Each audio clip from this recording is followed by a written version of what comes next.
Assalamualaikum warahmatullahi wabarakatuh. Perkenalkan, nama saya Nurul Usram Miras, perwakilan dari kelompok 2.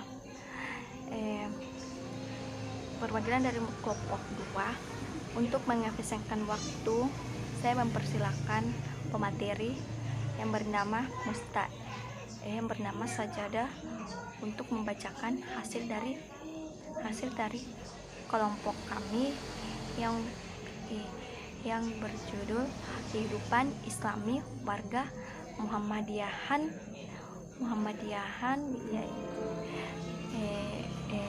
dalam mata pelajaran kemuhammadiyahan. Saya mempersilahkan teman saya membacakan hasil dari diskusi kami. Assalamualaikum warahmatullahi wabarakatuh. Perkenalkan, nama saya Mustaina. Saya dari kelompok 2. Materi yang akan saya bawakan adalah ketauhidan. Pembahasan pertama adalah hakikat, fungsi, dan tujuan tauhid. Fungsi tauhid sebagai sumber dan motivator perbuatan kebajikan dan keutamaan, membimbing manusia ke jalan yang benar, sekaligus mendorong mereka untuk mengerjakan ibadah dengan ikhlas, mengeluarkan jiwa manusia dari kegelapan, kekacauan, dan kegoncangan hidup yang dapat menyesatkan, mengantarkan umat manusia kepada kesempurnaan lahir dan batin. Adapun tujuan tauhid, yang pertama, membebaskan manusia dari jeleknya kehinaan dan ketundukan kepada makhluk lainnya. Yang kedua, mengarahkan hati, akal, dan anggota badan manusia untuk bergantung hanya kepadanya. Yang ketiga, mengikhlaskan niat pada seluruh ibadah. Yang keempat, ketenangan jiwa dan pikiran. Yang kelima, selamatnya niat dan amalan. Yang keenam, memotivasi untuk bersungguh-sungguh terhadap segala yang akan mengantarkan kepada ridha Allah dan menjaga dari kemurkaannya. Yang ketujuh, membentuk umat yang kuat dalam akidah dan imannya. Itulah tadi tujuan tauhid. Yang kedua, pembatal tauhid. Pertama, syirik kepada Allah, yaitu menjadikan perantara sekutu antara si hamba dengan Allah. Si hamba berdoa kepada para perantara ini, memintanya syafaat, bertawakal, beristighfar kepada mereka, bernazar untuk mereka, dan menyembelih kurban dengan menyebut nama mereka. Si hamba berkeyakinan segala perbuatannya tersebut dapat menolak mudarat atau mendatangkan manfaat. Orang yang semacam ini telah kafir. Berfirman Allah Subhanahu wa taala, "Innallaha la yaghfiru ay yushraka bihi wa yaghfiru ma duna dzalika liman yasha." Sesungguhnya Allah tidak akan mengampuni dosa syirik dan tidak mengampuni segala dosa yang selain dari syirik itu bagi siapa yang dikehendakinya. Quran Surah An-Nisa ayat 48. Yang kedua, murtad dari Islam, masuk dan memeluk agama Yahudi, Nasrani, Majusi, konsumen, Batsi, paham sekuler, Termasyi, dan paham-paham kufur lainnya.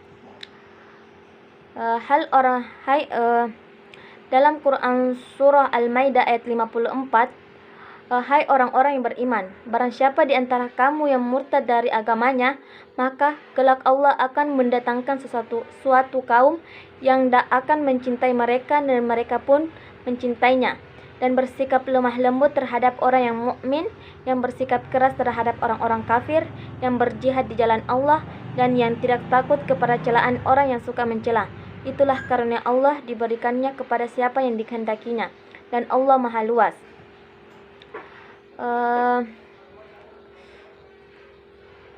Ketiga, tidak mengkafirkan orang yang jelas-jelas kafir, baik itu Yahudi, Nasrani, Kristen atau Katolik, Majusi, musyrik, ateis, atau lainnya dari jenis bentuk kekufuran, atau meragukan kekafiran mereka, membenarkan mazhab dan pemikiran mereka yang demikian ini juga dihukumi kafir.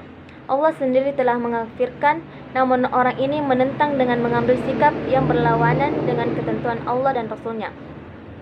Karena ini tidak mengkafirkan orang yang dikafirkan Allah, ragu dan bahkan membenarkan mazhab mereka, sama dengan artinya berpaling dari keputusan Allah. Itulah tadi yang saya bawakan. Mudah-mudahan bermanfaat bagi kalian semua. Saya kembalikan ke moderator. Sekian dan terima kasih. Wassalamualaikum warahmatullahi wabarakatuh. Assalamualaikum warahmatullahi wabarakatuh. Perkenalkan, nama saya Sajdah. Saya akan melanjutkan materi ketauhidan, yaitu yang keempat, meyakini bahwa petunjuk selain Nabi lebih sempurna daripada petunjuk beliau. Meyakini bahwa hukum selain hukumnya lebih baik dari seperti orang-orang yang lebih mengutamakan hukum taukat daripada hukum-hukumnya, termasuk di dalamnya orang yang meyakinan bahwa aturan perundangan yang dibuat oleh manusia lebih utama daripada berkeyakinan bahwa aturan yang perundangan yang dibuat oleh manusia lebih utama daripada syariat Islam, atau meyakini bahwa hukum-hukum Islam tidak layak diterapkan pada masa sekarang, atau meyakini bahwa Islam merupakan penyebab kaum muslimin, atau meyakini bahwa Islam itu terbatas sehubungan seorang hamba dengan Tuhannya dan tidak mencangkup perkara-perkara kehidupan lainnya. Dan adapun yang kelima, yaitu membenci apa yang dibawa oleh Rasulullah SAW. Kedati dia tetap mengamalkan, maka orang itu ini dihukumi kafir. Dan Allah berfirman dengan artinya, dan orang-orang yang kafir maka kecelakaanlah bagi mereka, dan Allah menghapus amal-amal mereka. Yang demikian itu adalah karena sesungguhnya mereka benci kepada apa yang diturunkan Allah, Al-Quran, dan lalu Allah menghapuskan pahala-pahala amal-amal tersebut. Dan yang keenam, yaitu memperolok-olok syariat Islam, termasuk orang yang perolok-olok Allah atau Rasulnya Al-Quran, agama Islam, malaikat, dan para ulama, yakini ilmu yang dihasut oleh ulama tersebut, atau memperolok-olok salah satu syariat Islam seperti sholat, zakat, puasa, haji, tawaf dan di Ka'bah, wukuf di Arafah, masjid dan azan, jenggot, sunnah-sunnah Nabi, dan lain-lain dari syariat-syariat Islam, dari syiar-syiar Allah dan kesucian Allah Islam, maka orang yang semacam ini dihukumi kafir. Dan adapun yang ketujuh ialah sihir. Di antara ialah as-safar, dan al-at. Adapun surat as-safar ialah praktik sihir yang bertujuan mengubah hasrat dan keinginan manusia, seperti memalingkan kecintaan orang suami kepada istrinya dan sebaliknya. Adapun al-at ialah praktis sihir yang dapat membuat orang menjadi cenderung mencintai sesuatu yang tadinya biasa-biasa saja dan dengan cara-cara syaitan. Dan adapun yang ke-8, yaitu membantu orang-orang kafir memerangi kaum muslim. Allah berfirman dengan artinya, yaitu hai orang-orang yang beriman, janganlah kamu mengambil orang-orang Yahudi dan Nasrani menjadi pemimpin-pemimpinmu. Sebagian mereka adalah pemimpin-pemimpin bagi sebagian yang lain. Pada siapa di antara kamu mengambil mereka menjadi pemimpin, maka sesungguhnya orang itu termasuk golongan mereka. Sesungguhnya Allah tidak memberi petunjuk pada orang-orang yang zalim. Surat Al-Maidah ayat 51. Dan adapun yang ke-9, yaitu meyakini bahwa ada manusia yang boleh keluar dari syariat Islam, syariat Muhammad, yaitu orang yang meyakini bahwa ada manusia yang boleh keluar dari syariat Muhammad sebagaimana bolehnya Khidir keluar dari syariatnya Nabi Musa alaihissalam, maka orang yang semacam ini pun dihakimi kafir, karena menurutnya Nabi itu diutus pada suatu kaum tertentu, dan setiap orang itu diwajibkan mengikutinya. Dan adapun yang ke-10, yaitu berpaling, tidak tidak mau mempelajari dan mengamalkannya, berpaling dari pokok-pokok agama ini, dan menjadikan seseorang itu muslim meskipun dia jahil dalam masalah-masalah agama yang rinci, karena mengetahui tentang masalah agama yang rinci itu terkadang tidak bisa dilakukan kecuali oleh ulama dan penuntut ilmu.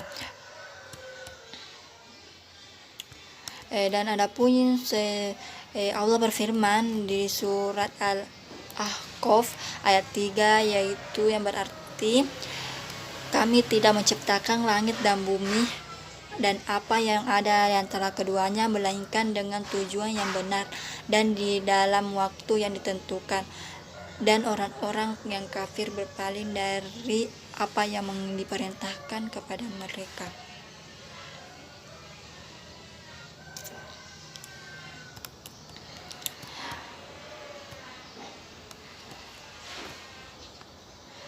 Tauhid mempunyai fungsi penting dalam kehidupan umat muslim. Di antara fungsi tauhid dalam kehidupan manusia sosial muslim di era modern adalah membebaskan manusia dari perbudakan mental yang menyembah pada semua makhluk. Sampai sekarang masih banyak manusia termasuk umat muslim yang cenderung mengikuti tradisi dan keyakinan nenek moyangnya.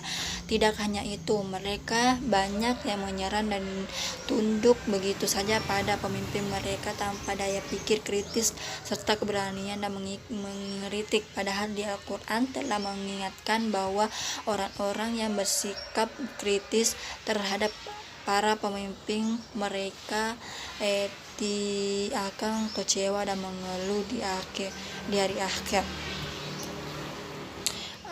Allah berfirman dengan artinya, pada hari ketika muka mereka bolak-balik dalam neraka, mereka berkata, alangkah baiknya andai kata dari taat kepada Allah dan taat pula pada Rasul, dan mereka berkata, ya Tuhan kami, sesungguhnya kami telah mentaati pemimpin dan membesar-besar kami, lalu mereka menyesatkan kami dari jalan yang benar. Surat Al-Ahzab ayat 66 sampai 27. Dan adapun yang kedua yaitu mengajarkan emansipasi manusia dari nilai-nilai palsu dan bersumber pada hawa nafsu, gila, kekuasaan, dan kesenangan sesuai belaka. Sesuatu kehidupan yang dikasih pada kelezatan sensual, kekuasaan, dan penumpukan kekayaan dapat mengeruhkan akal sehat, mendistorsi pikiran jernih. Sebenarnya telah dengan tajam Al-Quran menyindir orang-orang seperti ini. Dan adapun yang ketiga yaitu sebagai flame of talk dalam perkembangan ilmu pengetahuan teknologi. Maksudnya ialah bahwa tauhid menjadi terangkah pemikiran dalam penemuan hakikat kebenaran mengenai segala yang ada di alam dan ada yang tidak segi. Adapun yang ketiga yaitu sebagai flame of the talk dalam perkembangan ilmu pengetahuan dan teknologi. Maksudnya ialah bahwa tauhid menjadi kerangka pemikiran dalam menemukan hakikat kebenaran mengenai segala yang ada di dalam semesta ini, pada seginya dan abstrak, potensial maupun yang konkret. Namun kenyataannya umat muslim sekarang berada dalam suatu ironi, keterbalikan, di mana kemiskinan, kelaparan, dan kebodohan belum juga teratasi. Jarak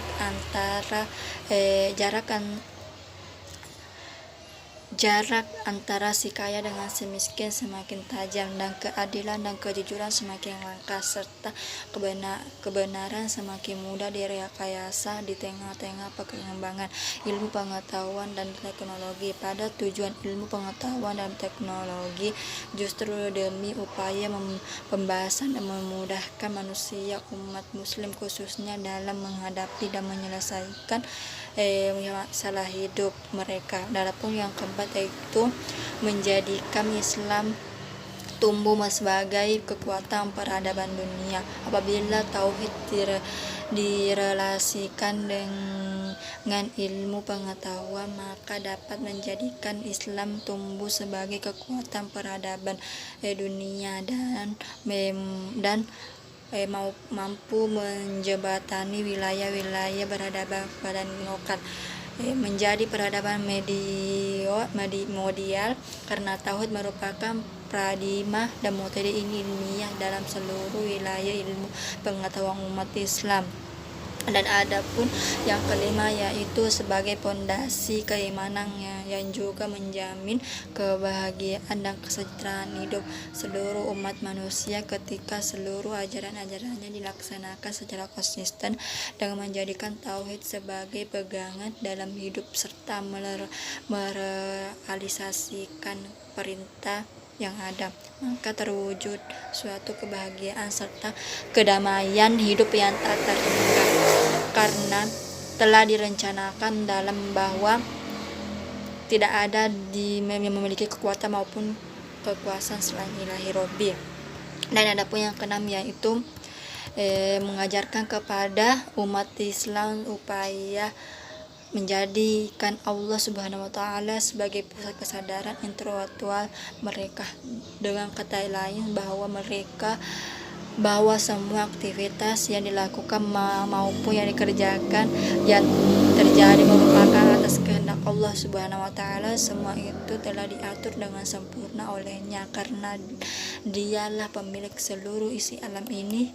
Dia mengetahui segala hal yang gaib, abstrak maupun yang zahir, dan yang mempunyai maupun yang tampak. Dialah Tuhan yang patut untuk disembah dan tidak ada yang selain Dia. Oke, cukup sampai di sini. Saya akan memberikan kepada moderator saya. Itulah tadi hasil dari pembacaan materi kami, dan kesimpulannya yaitu pedoman hidup Islami warga Muhammadiyah akan terlaksanakan dan membawa perubahan positif jika benar-benar menjadi tekad dan kesungguhan dan menjalani hidup. Pedoman hidup Islami warga Muhammadiyah harus dilakukan dengan sepenuh hati, usaha optimal dan keputusan tekad untuk mencapai suatu tujuan, dengan sentiasa memohon pertolongan dan kekuatan dari Allah Subhanahu wa Ta'ala. Insya Allah warga Muhammadiyah dapat melaksanakan program khusus yang mulai ini sebagai wujud ibadah kepadanya. Itulah tadi hasil dari materi kami.